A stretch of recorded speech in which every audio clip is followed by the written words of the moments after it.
Hello, everybody. This is Dean Smith from Community of Human and Organizational Learning, and I am slowly doing an introduction and watching the list of participants because I'm letting everybody in from the waiting room, and I want to make sure we have everybody in, and it looks like we do. And we'll keep getting people through the course of the next 3 hours that we spend together.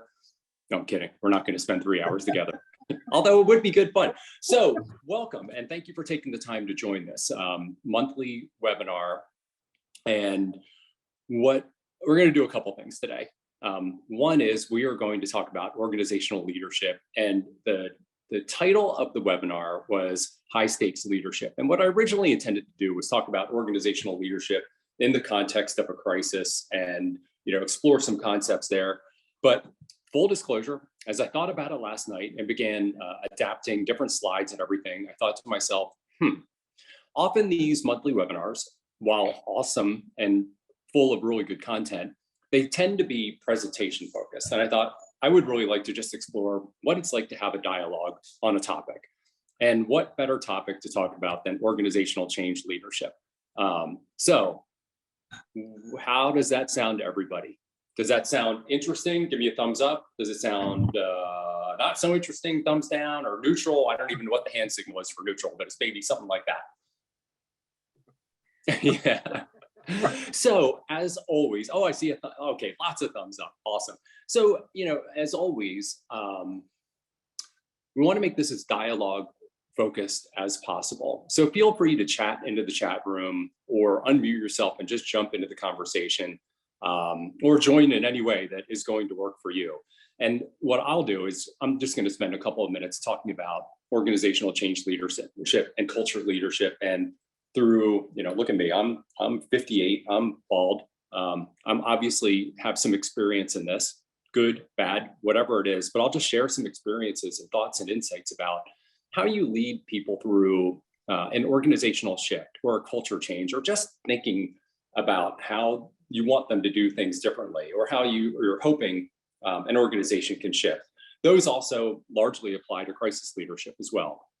So I'll just tee it up, and then what I'd love to do is just talk about your experiences, maybe more specifically barriers you have encountered or you see in your own organizations about leading a breakthrough change, leading some sort of change. So that's a long road to a small house. But just to start with, there are many models. And I think we can all pick different bits and pieces of change models, and they'll really resonate with us in different parts of work. Like you can focus on COD, or you can, do whatever.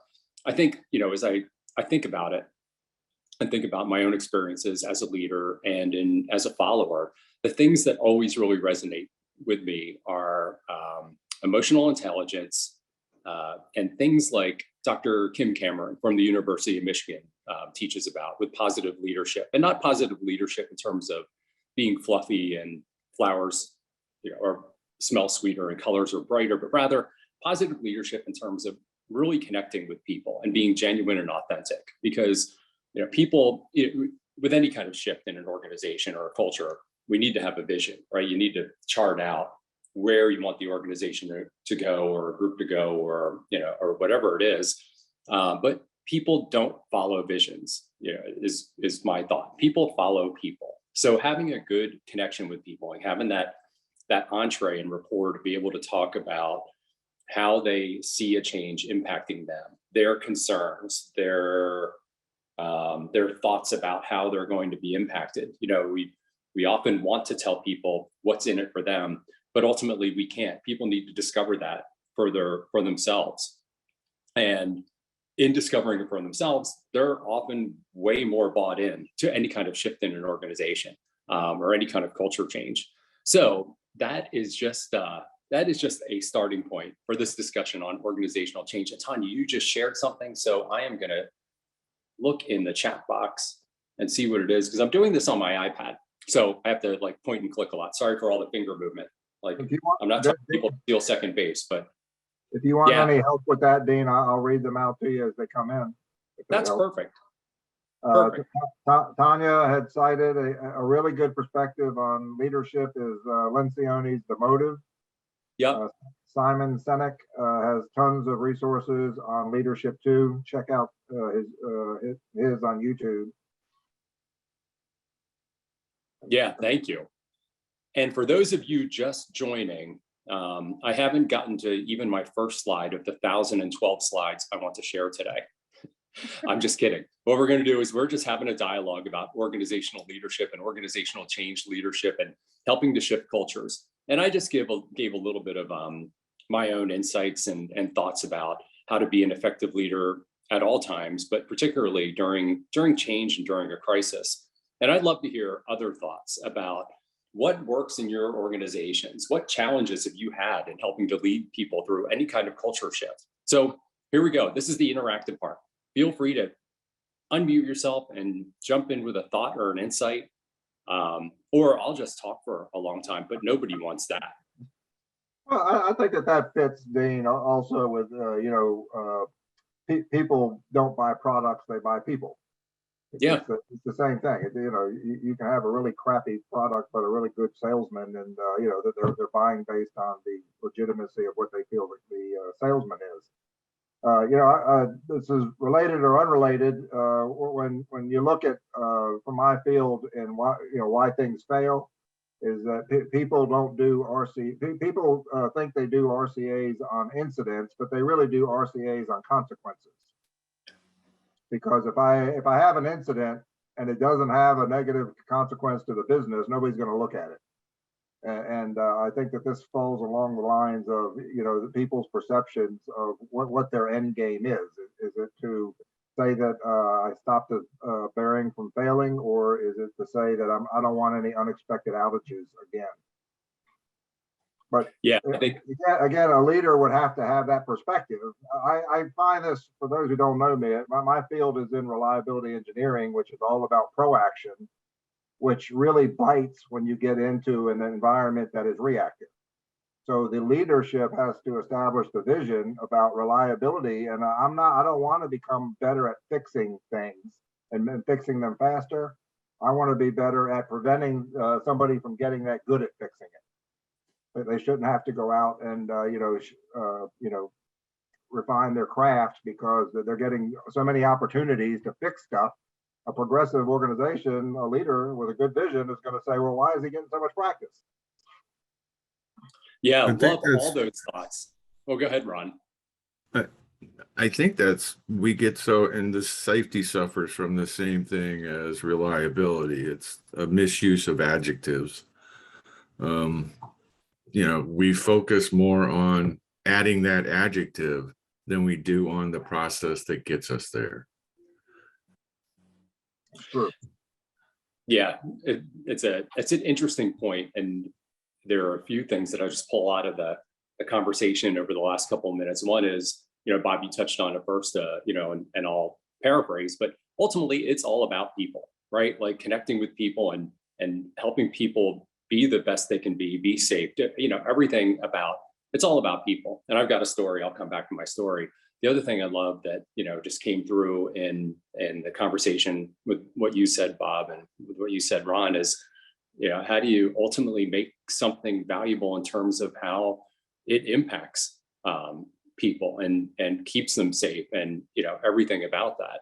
And Bob, you alluded to something that I think is so critical during an organizational shift or at any point in an organization is, we, as a leader, thinking through how do I really feel about this change that we're embarking on, or how do I really want to show up for my team today, and what is going to help them in the best possible way. Often it's easy, I think, to just jump right into action and cascade communications messages that come through in PowerPoint slides or whatever it is. But taking the time and being super clear as an individual about how do I really feel about this? How do I think it's going to impact people? What do I really want to help them take away from all this? It's a step that sometimes we miss, being really clear and being really purposeful, about a shift, about a change. I think in one of the presentations I did about the application and use of therapy and interviewing in organizations, is that I had a big slide that said, shut up and listen. Because when you I'm in the investigative business, and you go through all of this rigmarole and collecting a team and evidence, and then you don't want to blame people, so you see what systems in place really failed them. What led them to make a conclusion that was inaccurate. And when you look at that, in most organizations, they need a trigger in order to do a root cause analysis. And it's really too late by then, because bad stuff has already happened. But the converse of that, in my world, they call it defect elimination. It's employee engagement. If I went out, well, when you're done that RCA and you take it down to the craftspeople, and they're gonna say, there's no surprise to them. They're gonna say, I have to work in this environment every day. I have to have workarounds to get around these systems that aren't that good. And this is nothing new to me. So why don't we just go and talk to our employees first?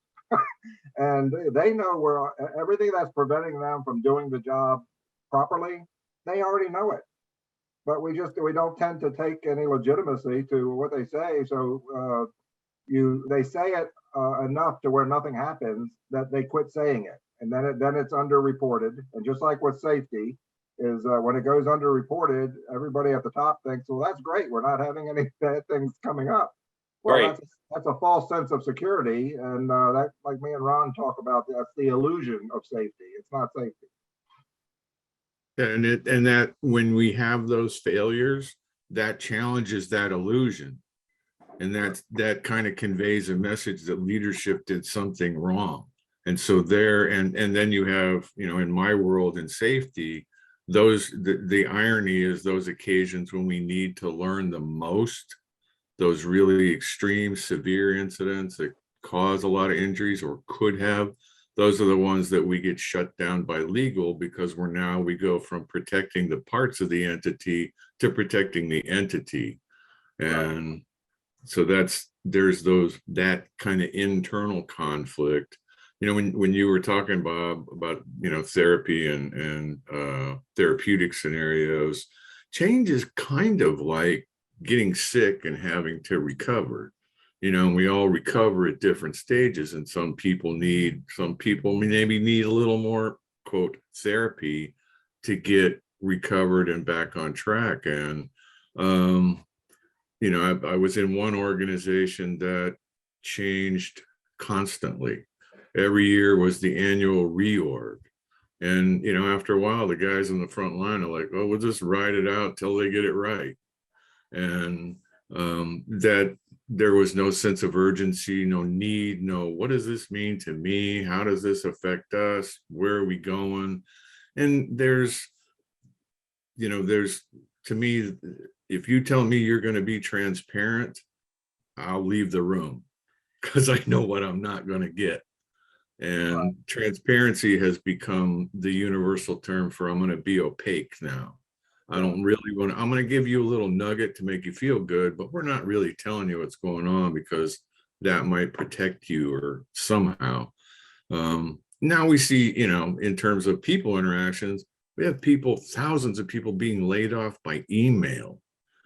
Can you imagine, you get up in the morning and you go to your computer, your routine, your life is centered around this. Organization had to make a change. You get up to log on to do your routine, and boom, it's over.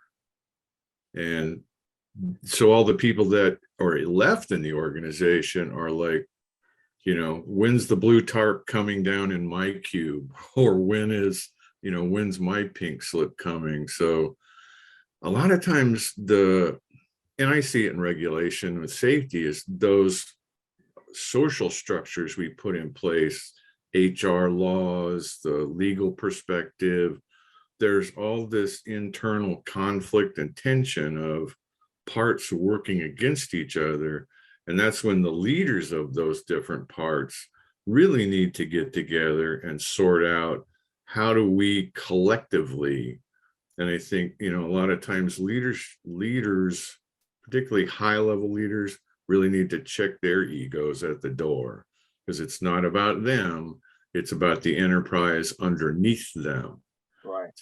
Yeah, It's a not, lot of great points, I love that last one, Ron, about checking the egos at the door and remembering we're not here for our own sake. We're here for the organization, and for all the stakeholders, and having that stakeholder theory of management view, meaning just, hey, it's employees, it's community, it's stakeholder, it's everything, and being really aware of my actions aren't about me. My actions and decisions are about all of that. if you So I'm think gonna just about it, gonna pause here shareholders for and 1 second. stakeholders should have the same interests. Yeah. I'm going to pause for 1 second, just for a couple things. One is, yeah, Tanya, humility is very key. Totally love that. Yeah. So everything about that.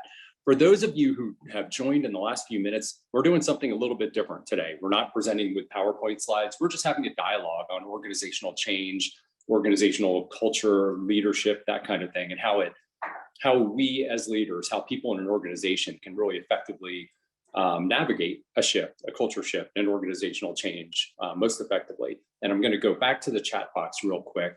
And Tanya, thanks for sharing your thoughts in there around Stephen Shorrock and clarity and purpose and humility. Thank you. Dave L, about specific change management models. I think probably everybody will gravitate toward one or the other.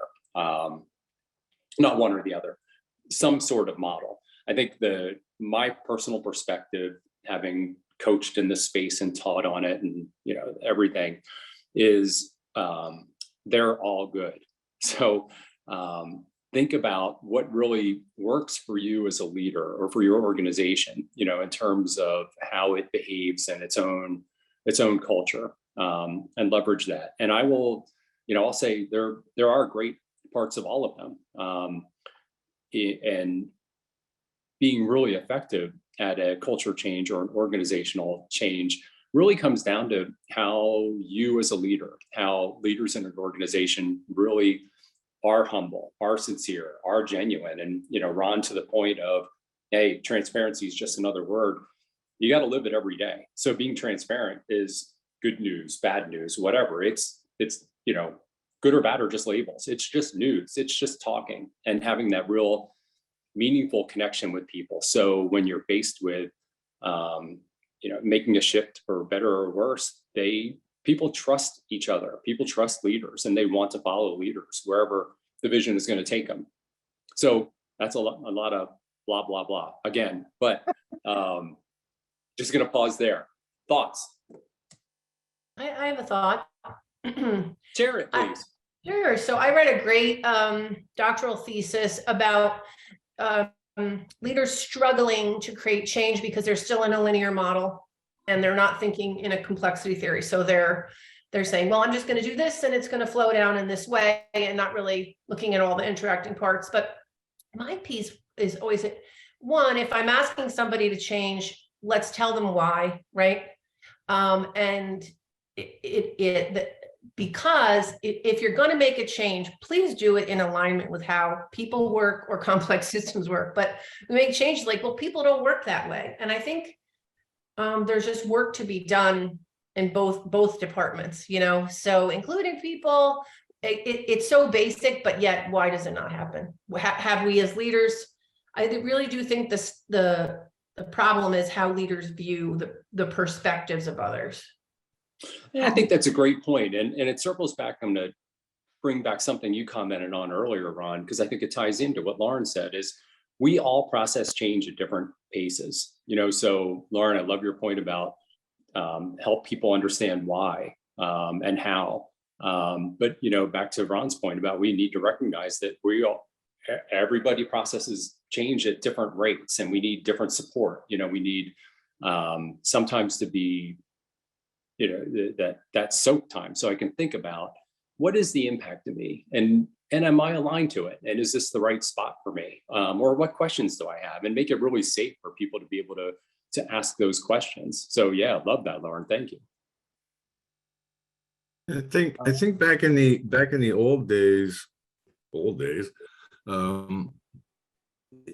there was more of a, as someone would come out of college, there was sort of an internal preparation. Like I have a friend from high school, went from a junior salesman all the way up to CEO, a rare thing nowadays because, you know, we're so lean and mean. We hire people almost like replaceable widgets. They have a very narrow area of specialization. They don't understand, to Lauren's comment about, they have no concept of the complexity around them. They just, that's their widget and that's all they deal with. And so we've kind of, seems like, swung the pendulum where we are embracing so much technology and we're expecting technology or an app to do what we're uncomfortable doing, and it doesn't work. So it's, you know, we're more connected electronically and disconnected socially than I think we've probably ever been in the history of civilization. We suspect each other. There's not a lot of community trust. There's, you know, and these are just realities that, you know, the society, workplaces reflect the society that they draw their employees from. And there's a lot of mistrust and there's a lot of fear. There's a lot of curiosity, skepticism, and the more change occurs, the greater that becomes. And then there's, you know, in heavily engineering or finance, they have their perceptions of how to solve problems. And so they use those tools, which again goes back to, I love Conifin because it embraces the different, you know, identify the context and let that guide how you respond to it. Is it problem solving or is it sense making? You know, what are you working with? So I think there's a lot of, we're trying to tune up a 2010 engine with 1933 tools, and it's not working very well for us. Thank you. Yeah. Thank you, Ron. Before we get to Tanya's hand, I wanted to give Dean the message in the chat from Michelle. It says, our organization has had an MOC, a management of change process, for a long time, but have only recently begun to understand change management. Are we the only ones behind on this? Yeah, you know, I don't know. I doubt you're the only ones, and I won't even use the word behind. Everybody learns and, you know, thinks about organizational change or makes a shift in how they want to manage an organization or lead an organization at different rates. So, so way to go that you're paying attention to change management now instead of never. Being ahead or behind really doesn't matter. The fact that you're thinking about it and being really purposeful about, do you adapt a model? Do you really think about your own organization and culture and what is going to work as effectively as possible as you help people navigate change? Hats off. Well, I have no hat, but well done. Tanya, did you want to unmute? Sure. Thanks, Bob. So one perspective that I'd like to share is something that I learned a number of years ago. It's often quoted that people hate change, but I don't know if that's actually the case. I think what people do hate, though, is loss. Loss aversion is extraordinarily strong in people. And if they believe that they are going to lose something in the midst of a change, they're going to resist it. And it's labeled as people, you know, resisting change, but it's actually the loss. So if people can be, can surface the anticipated losses, be they perceived or not, because again, those who perceive things, it's real to them, you know, so they, you know, you have to address those things, not dismiss them. It's real to them. And you have to be able to address these things in a respectful way. Another key that I learned was some of the most ardent people who oppose a change might be the most insightful people as to why the change might not be good. And so you have to talk to these people. I had learned this, I won't give you the story, but I had learned this where, you know, a change was happening, and that, you know, an obstructionist person was going to be escorted out of the room. And the leader said, well, hold on, let's see what he has to say. And what he had to say, it was a small win that the leader could give to this guy, who then did his happy dance and everything. And oh my God, I am so much better than you are. And so we gave him that. And then that guy who was going to be taken out of the room by security became the most ardent ally to the whole initiative. So I learned that in my own life. I won't give you that story either. But again, I can remember my former manager telling me, okay, I heard how the meeting went. Do you want me to take him off the team? And that story ran in my head. And I said, you know what? Probably not.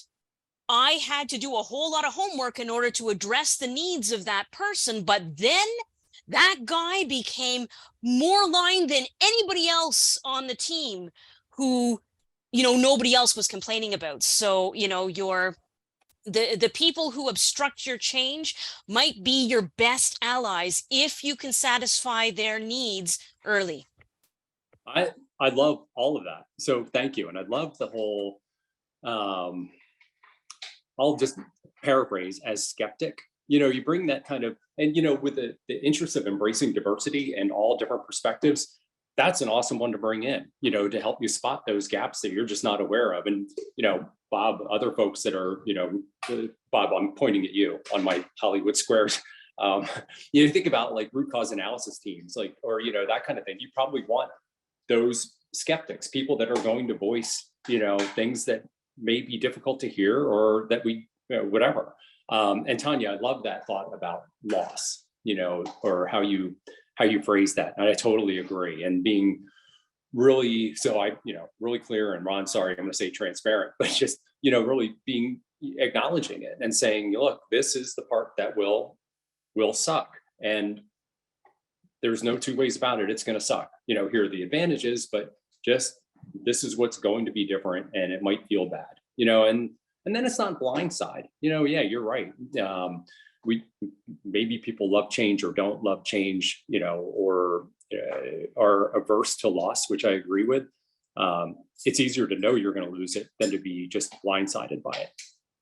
Dane, to that point, when you're in I hate using labels like RCA because it compartmentalizes things, but understanding. I'm sorry, I'm naive. Look at me. No, I'm talking about undesirable outcomes. We go that way, but you know, some people will conclude these analyses or investigations by blaming someone, and that's not the, you know, it happens more often than we think, and it's not the right thing.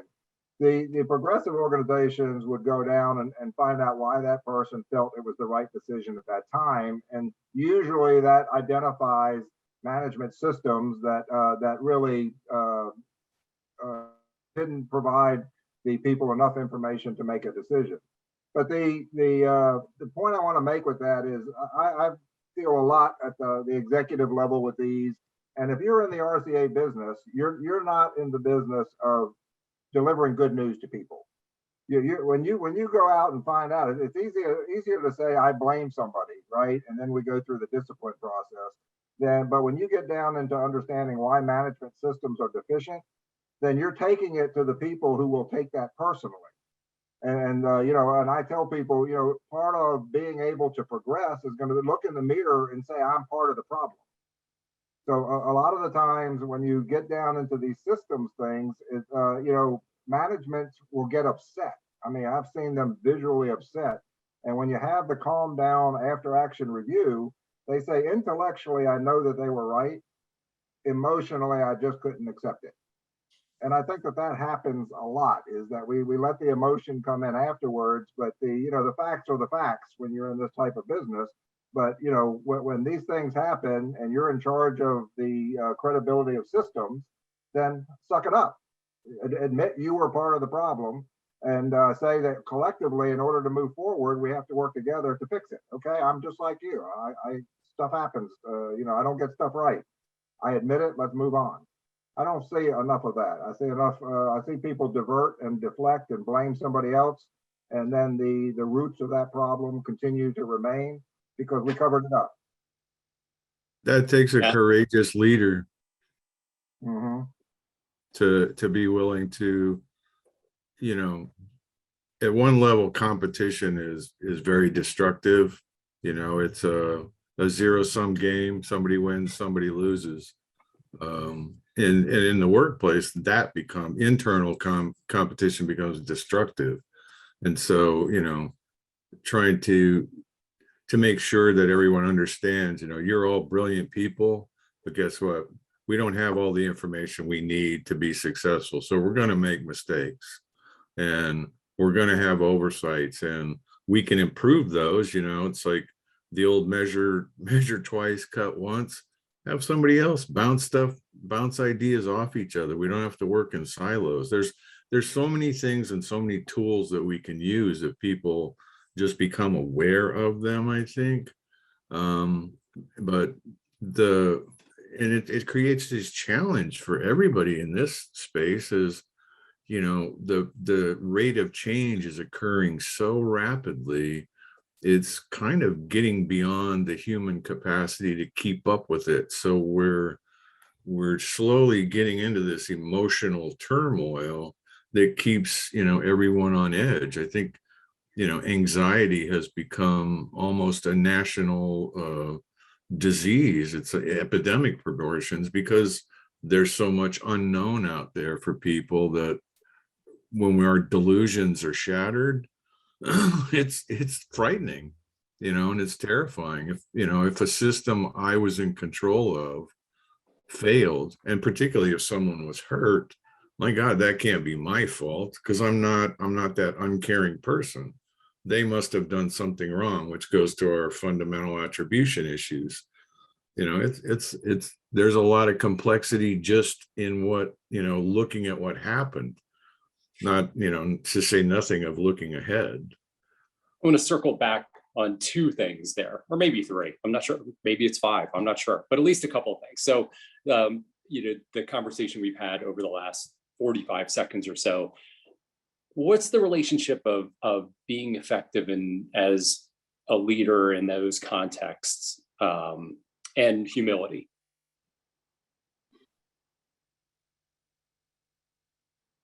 Are leaders with humility more readily able to go, you know what? I think so. I did it wrong, you know, or whatever. I think so. I mean, I'll personal experience. Back in the day, the seagoing services used to have initiations for everything. And when you reach a point in your career when you're promoted to chief petty officer, there was a chief's initiation. For myself, I had to run around, and they extended mine for 2 months because I was so popular and well loved by everyone. And I had to go around and get signatures from every chief that I worked with. I had to, on my day of initiation, I had to dress like the chicken of the sea tuna with 2 left feet, shoes on. And the whole process was humbling. And at the end, you go away and you clean up and you come back in your uniform, and all your peers are there to welcome you. And the lesson of it, and part of the creed, was humility is a great and powerful thing. And you've been made to suffer, you know, indignities today, but they're nothing like what you'll deal with in the working world. And Wow. Relying on each other and approaching things with grace. And I think, you know, in some worlds, the very simple phrase of putting our principles before our personalities can be a very powerful thing. Yeah, great points, Ron. And that spurred Lauren to raise her hand. So, Lauren.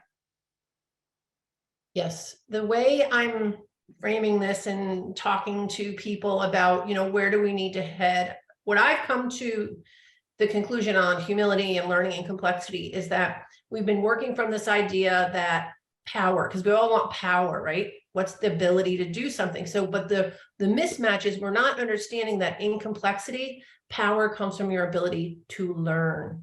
So then we go back to Epictetus, our slave from way back, who said, you know, without humility, it's impossible to learn. So I really think that is what's blocking the learning until you can say, oh, you thought it was compliance, you thought it was control. It's your ability to learn and adapt, and what's the vehicle to that is humility. So I think until they understand why they need humility, they don't understand that it's linked to power. So that's sort of the message I've been sharing. Thank you.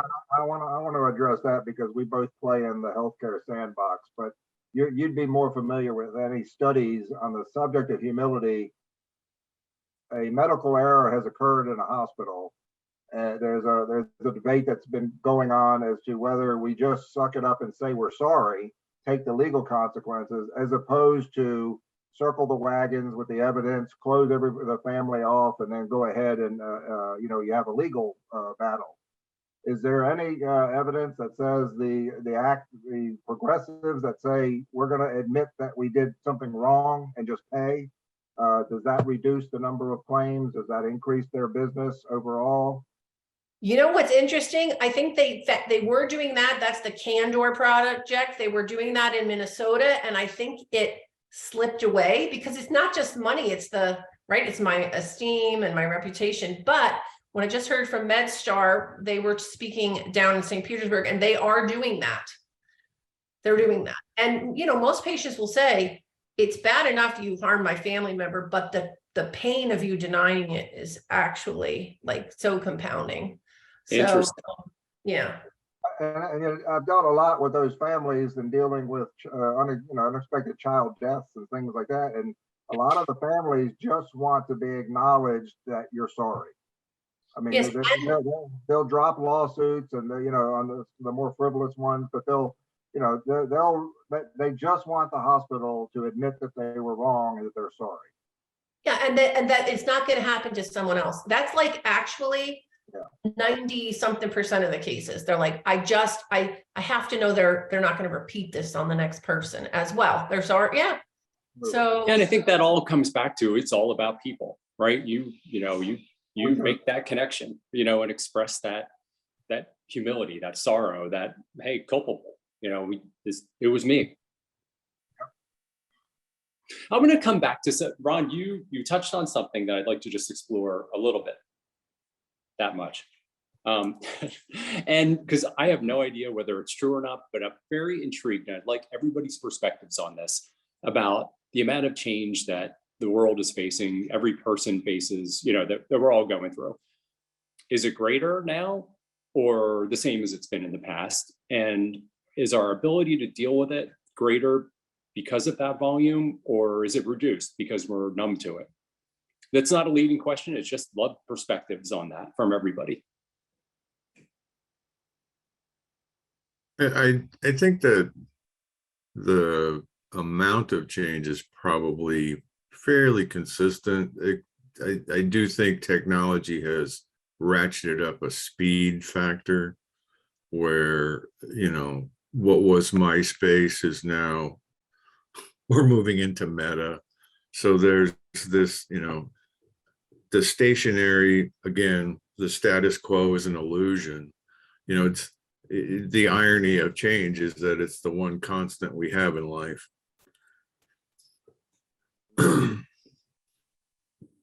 Thank you.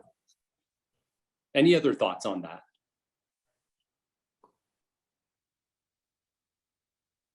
It's got to be one or two.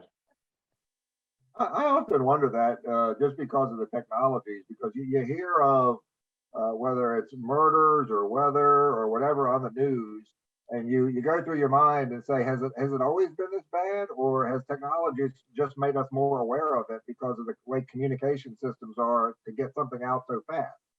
And when you look at pre-phone or pre-telephone or pre-electricity, you look at all of this kind of stuff and just say, has the technology just made us aware of the rate of change, or has it really increased, or has it been constant?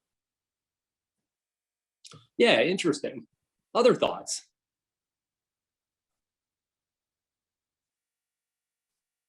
I'm gonna wait. Someone else will chime in. I know it.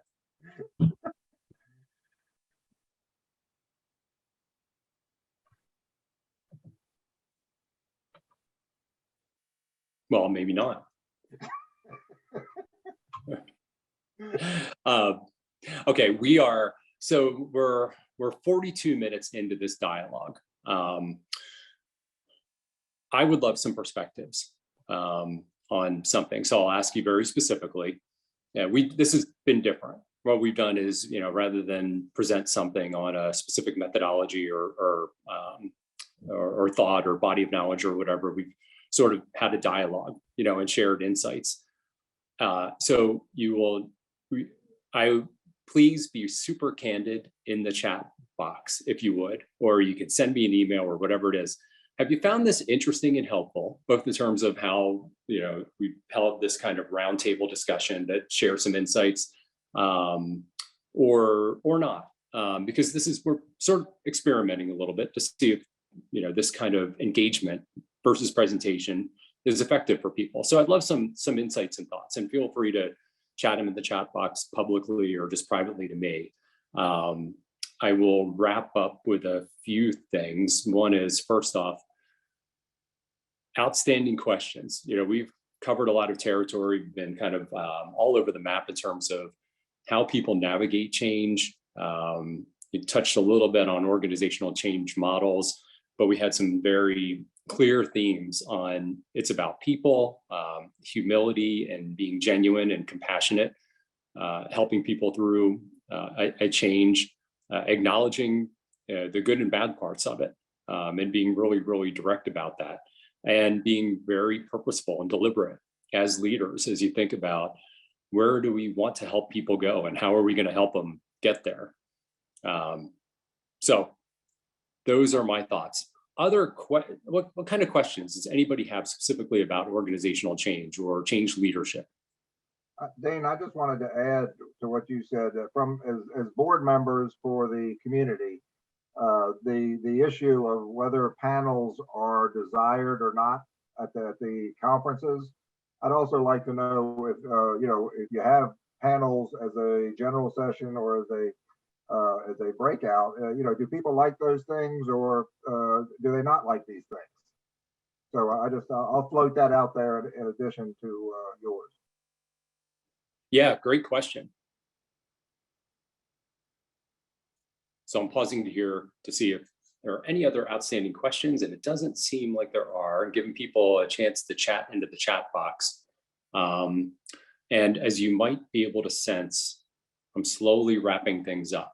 And as I'm doing that, I genuinely appreciate your thoughts that you shared, the questions, the comments, the insights, because it's a great community, and to the point of learning from each other. I love that. And I also really appreciate everybody taking the 45 minutes or so out of your day to join this. So with that, and my little pause to see if there are any more questions or comments in the chat box, I'm going to wrap it up. So thanks, everybody.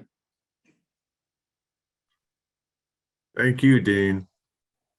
And Ron, thank you for. We'll have another one in February, right? Correct. And the conference this year, you go to the website, and there's links. If you're interested in presenting, there's a call for presenters out. And I don't know if I'm allowed to say this, but I think next year we're definitely going to end up in Las Vegas, off the strip somewhere, is my sense for the what we're hunting for. So with that, thanks, Dean, for changing up the format too. It's not always easy to deviate from those of us who are prisoners of PowerPoint. I'm trying to wean myself off slowly, but I much more enjoy the conversation and everybody being a part of it rather than it be a one-sided conversation. Awesome.